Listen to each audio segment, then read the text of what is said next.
మీకు తెలియని విషయం కాదు, మీడియాకు తెలియని విషయం కాదు, ప్రజలకు తెలియని విషయం కాదు. కానీ గత 5 సంవత్సరాలుగా ఆంధ్ర రాష్ట్రంలో యువజన శ్రామిక రైతు కాంగ్రెస్ పార్టీ అధికారంలో ఉంది. అంతకుముందు 5 సంవత్సరాలు తెలుగుదేశం పార్టీ అధికారంలో ఉంది. ఈ 10 సంవత్సరాలుగా రాష్ట్రంలో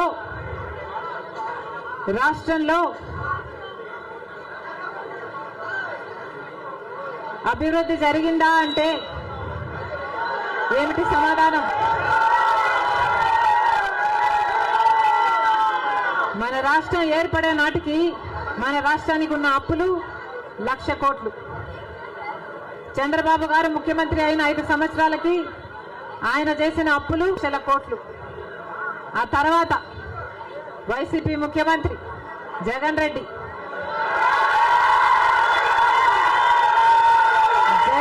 గారు చేసిన అప్పులు 3,00,000 కోట్లకు పైన. మొత్తంగా ఈరోజు అప్పులు 6,500,000 కోట్లు. రాష్ట్రానికి చెందిన అప్పులు, కార్పొరేషన్లకు చెందిన లోన్లు చెల్లించాల్సినవన్నీ కలుపుకుంటే 10,00,000 కోట్ల అప్పుల భారం ఆంధ్ర రాష్ట్రం మీద ఉంది. మరి ఇంత అప్పులు చేశారే, ఇన్ని డబ్బులు తెచ్చారే, మరి రాష్ట్రంలో ఏదైనా అభివృద్ధి జరిగిందా అని భూతద్దం పెట్టి చూసినా ఎక్కడా కనిపించదు. రాజధాని ఉందా? రాజధాని కట్టగలిగారా? రాజధాని కట్టడానికి డబ్బులు లేవు. కనీసం ఒక మెట్రో అయినా ఉందా? ఆంధ్ర రాష్ట్రంలో ఒక్క మెట్రో అయినా ఉందా? విజయవాడలో కనీసం ఒక్క మెట్రో అయినా ఉందా? ఎక్కడా లేదు, కనిపించదు. 10 సంవత్సరాలలో కనీసం 10 కొత్త పెద్ద పరిశ్రమలైనా వచ్చినాయా? రాలేదు. పరిశ్రమలు వస్తే మన బిడ్డలకు ఉద్యోగాలు వచ్చేవి. వచ్చినాయా మన బిడ్డలకు ఉద్యోగాలు? రాలేదు. కనీసం రోడ్లు వేసుకోవడానికి కూడా డబ్బులు లేవు ఆంధ్ర రాష్ట్రంలో. కనీసం ప్రభుత్వ ఉద్యోగస్తులకు జీతాలైనా సమయానికి ఇస్తున్నారా? దానికైనా డబ్బులున్నాయా? దానికి కూడా డబ్బులు లేవు. దేనికి డబ్బులు లేవు. అభివృద్ధి జరగలేదు. కానీ దళితుల మీద జరిగే దాడులు మాత్రం 100కు 100% పెరిగాయి. ఎక్కడ చూసినా ఇసుక మాఫియా, ఎక్కడ చూసినా లిక్కర్ మాఫియా, ఎక్కడ చూసినా మైనింగ్ మాఫియా, ఎక్కడ చూసినా దోచుకోవడం, దాచుకోవడం. ఇంతకంటే ఏం జరిగింది? 10 సంవత్సరాలు అయింది మన రాష్ట్రం ఏర్పడి. స్పెషల్ స్టేటస్ గురించి, స్పెషల్ స్టేటస్ వస్తే మన రాష్ట్రానికి స్పెషల్ స్టేటస్ వస్తే, ఆంధ్ర రాష్ట్రానికి స్పెషల్ స్టేటస్ వస్తే ట్యాక్స్ డిడక్షన్స్ వస్తాయి, రాయితీలు, ఇన్సెంటివ్స్ వస్తాయి, పరిశ్రమలు వస్తాయి. పరిశ్రమలు వస్తే మన బిడ్డలకు ఉద్యోగాలు వస్తాయి. కానీ 10 సంవత్సరాలైనా స్పెషల్ స్టేటస్ మాత్రం ఆంధ్ర రాష్ట్రానికి రాలేదు. రాలేదు అనడం కంటే పాలకులు తేలేకపోయారు అనడము కరెక్ట్. ఉత్తరాఖండ్లో స్పెషల్ స్టేటస్ వస్తే 2,000 కోట్ల పరిశ్రమల స్థాపన జరిగింది. దాంతో ఉద్యోగ అవకాశాలు 500% పెరిగాయి. హిమాచల్ ప్రదేశ్ లో స్పెషల్ స్టేటస్ వాళ్ళకి ఇస్తే 10,000 పరిశ్రమల స్థాపన జరిగాయి. మరి మనకుందా స్పెషల్ స్టేటస్? ఎందుకు లేదు స్పెషల్ స్టేటస్? ఎందుకంటే పాలకులు స్పెషల్ స్టేటస్ తేవడంలో విఫలమయ్యారు, వాళ్లకు చేత కాలేదు. కాబట్టి కాంగ్రెస్ పార్టీ ఆ రోజు స్పెషల్ స్టేటస్ 5 సంవత్సరాల కోసం ఇవ్వాలి అంటే బీజేపీ పార్టీ ఏమంది? 10 సంవత్సరాలు ఇవ్వాలి అని ఎలక్షన్లలో ఊదరగొట్టారు. 10 సంవత్సరాలు ఇస్తాము మేము అధికారంలోకి వస్తే అని. ఇక చంద్రబాబు గారు అయితే 15 సంవత్సరాలు మాకు స్పెషల్ స్టేటస్ కావాలి అని కొట్లాడాడు.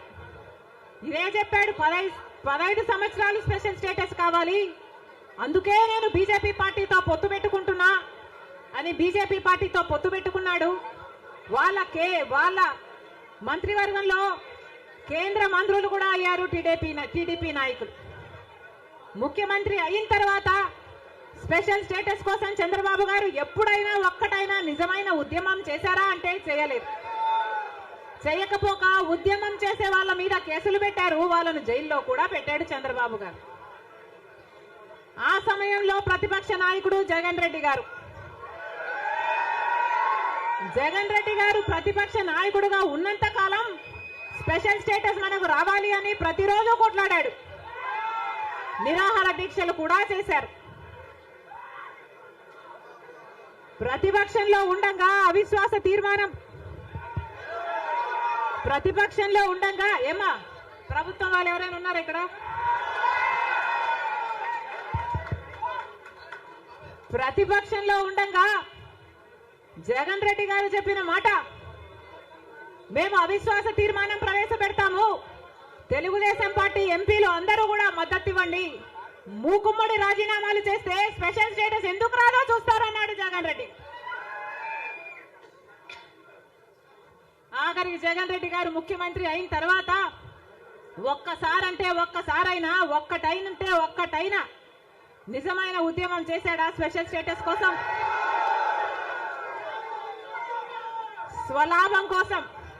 స్వలాభం కోసం రాష్ట్ర ప్రయోజనాలను తాకట్టు పెట్టింది వైసీపీ. ఈరోజు మనకు స్పెషల్ స్టేటస్ లేదు కదా, కనీసం ఒక ప్యాకేజ్ కూడా లేదు. ఉన్న ప్రభుత్వమైనా ప్రతిపక్షమైనా ఒక్కటంటే ఒక్క నిజమైన ఉద్యమం చేసింది లేదు. ఈరోజు మనకు స్పెషల్ స్టేటస్ లేదు అంటే ఆ పాపం ముమ్మాటికి చంద్రబాబు గారిది, ముమ్మాటికి జగన్ రెడ్డి గారిది. స్వలాభం కోసం ఇద్దరు ప్రజల ప్రయోజనాలను తాకిట్టు పెట్టారు. టీడీపీ అంతే, వైసీపీ అంతే, దొందే. అమరావతి రాజధాని అమరావతి అన్నాడు చంద్రబాబు గారు, సింగపూర్ను చేస్తానన్నాడు. 3D గ్రాఫిక్స్ మొత్తం గుర్తుందా? 3D గ్రాఫిక్స్ చూపించాడు చంద్రబాబు గారు. పోనీ అమరావతి రాజధాని అయిందా అంటే అది కాలేదు. జగన్ రెడ్డి గారు వచ్చారు, ఒకటి కాదు 3 రాజధానిలు అన్నారు. పోనీ 3 రాజధానిలు అయ్యాయా అంటే ఒక్కటి కూడా లేదు. ఈరోజు మనకు రాజధాని ఏది అంటే ఏదో మనకే అర్థం కాని పరిస్థితి. ఒకటైనా ఉందా అంటే ఏదీ లేదు, ఒకటి కూడా లేదు. మరి ఏమి సాధించుకున్నట్టు? ప్రజల దగ్గరేమో ఒక మాట చెప్తారు, ప్రజలనేమో మభ్య పెడతారు, ప్రజల దగ్గరేమో బీజేపీ కాదు అన్నట్టు నటిస్తారు. కానీ లోపల మాత్రం మొత్తం టీడీపీ అయినా బీజేపీ అయినా వైసీపీ అయినా బీజేపీ పార్టీ తొత్తులే. టీడీపీ అయినా వైసీపీ అయినా బీజేపీ పార్టీతో పొత్తులే.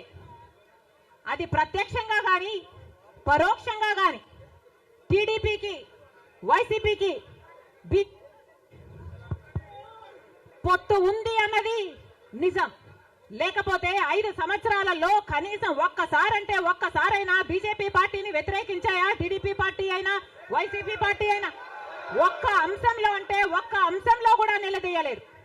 ఎక్కడ ఏ అవసరం ఉన్నా టీడీపీ పార్టీ అయినా బీజేపీకి సపోర్ట్ చేస్తుంది, వైసీపీ పార్టీ అయినా బీజేపీకే సపోర్ట్ చేస్తుంది. మన రాష్ట్రానికి ఏం చేసింది బీజేపీ పార్టీ అని మీరు సపోర్ట్ చేస్తున్నారో టీడీపీ వైసీపీ సమాధానం చెప్పాలి. మనకు స్పెషల్ స్టేటస్ ఇచ్చుంటే మీరు సపోర్ట్ చేయండి, ప్రజలు కూడా సపోర్ట్ చేస్తారు. మనకు పోలవరం జాతీయ ప్రాజెక్టు చేసి 90% నిధులు ఇస్తామన్న మాట నిలబెట్టుకుని ఉంటే మీరు బీజేపీ పార్టీకి సపోర్ట్ చేయండి, ప్రజలు కూడా హర్షిస్తారు. ఒకవేళ మనకు రాజధాని కట్టడానికి నిధులు ఇచ్చుంటే టీడీపీ పార్టీ అయినా వైసీపీ పార్టీ అయినా బీజేపీ పార్టీకి మీరు మద్దతు ఇవ్వండి, ప్రజలు కూడా హర్షిస్తారు.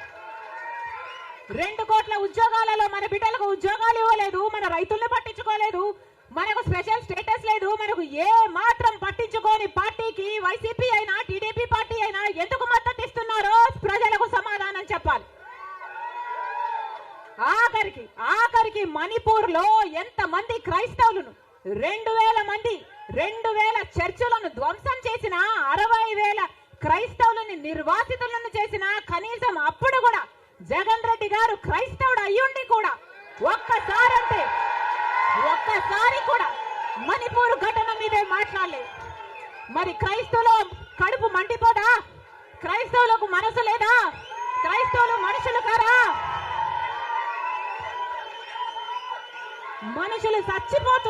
మనుషులు చచ్చిపోతున్నా మీరు పట్టించుకోకుండా బీజేపీకి మద్దతిస్తున్నారంటే మీరు మనుషులు అవునా కాదా? టీడీపీ పార్టీ, జగన్ రెడ్డి గారు, చంద్రబాబు గారు సమాధానం చెప్పాలి, ప్రజలకు సమాధానం చెప్పాలి. మళ్ళీ చెప్తున్నాం, ఆంధ్ర రాష్ట్రంలో ప్రజల అందరినీ హెచ్చరిస్తున్నాం. బీజేపీ పార్టీకి, టీడీపీ పార్టీకి, వైసీపీ పార్టీకి పొత్తులు ఉన్నాయి. అవి మన కంటికి కనిపించినా కనిపించకపోయినా పొత్తులు ఉన్నాయి. గత 5 సంవత్సరాలుగా చూశాం. టీడీపీ ఎంపీలైనా, వైసీపీ ఎంపీలైనా బీజేపీకే మద్దతు ఇచ్చాయి. ప్రతి అంశంలో వాళ్ళ పక్కన నిలబడ్డారు. ఆఖరికి మణిపూర్ అంశంతో సహా బీజేపీ పార్టీకి తెలుగుదేశం పార్టీ, వైసీపీ పార్టీ మద్దతు ఇచ్చిన మాట వాస్తవం. మళ్ళీ ఆంధ్ర రాష్ట్ర ప్రజలు వైసీపీకి ఓటేసినా అది బీజేపీకే పడుతుంది. మళ్ళీ ఆంధ్ర రాష్ట్రంలో టీడీపీకి ఓటేసినా అది మళ్ళీ బీజేపీకే పడుతుంది. వీళ్ళిద్దరూ కలిసి బీజేపీని బలపరుస్తున్నారు తప్ప ఆంధ్ర రాష్ట్ర ప్రజల మేలు కోసం ఆలోచన చేయడం లేదు. ఆంధ్ర రాష్ట్ర ప్రజల ప్రయోజనాల కోసం ఆలోచన చేయడం లేదు. స్వలాభం కోసం ఆంధ్ర రాష్ట్ర ప్రజలను తాకట్టు